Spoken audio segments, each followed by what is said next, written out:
সিরাজগঞ্জের মাটি সোনার চেয়ে খাঁটি, এটি কিন্তু প্রমাণ করে দেখিয়েছেন সিরাজগঞ্জের রায়গঞ্জ উপজেলার ঘুরকা ইউনিয়নের ভূমিহীন পাড়ার একজন কৃষি উদ্যোক্তা।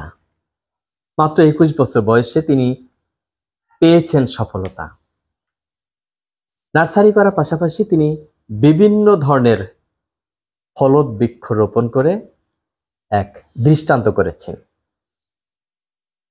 এই প্রথম সিরাজগঞ্জের এই অঞ্চলে রামবুটান চাষ করে ফল পেয়েছেন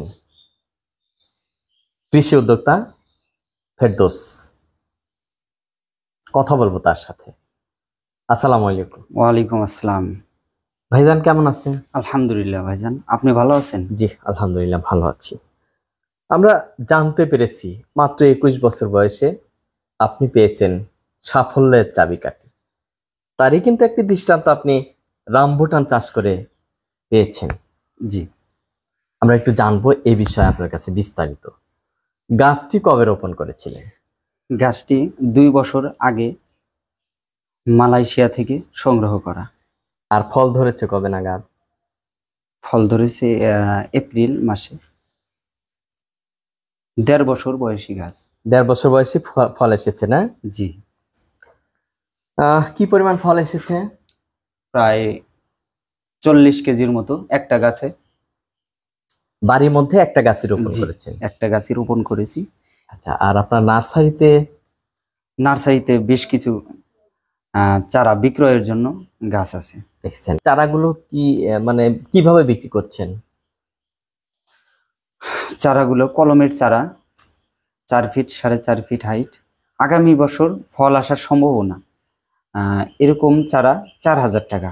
আচ্ছা, এবং যেগুলো মালয়েশিয়া থেকে সংগ্রহ করা চারা, সেগুলো 4,000 টাকা। Geo bag setup.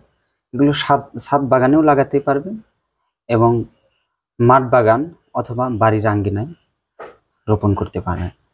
এবং আমাদের বীজের চারা আছে, যেটি ইন্ডিয়া থেকে সংগ্রহকৃত, 8 ফিট সাইজ, 2,000 টাকা। এবং যেগুলো ছোট আছে 2 ফিট 2.5 ফিট, ওগুলো 1,000 টাকা পিস। আচ্ছা, তো এই ফলের দাম কেমন আসলে বাজারে? বাজারে এখন 2500 টাকা কেজি। মাত্র 1 কেজি 2500 টাকা? 2500 টাকা।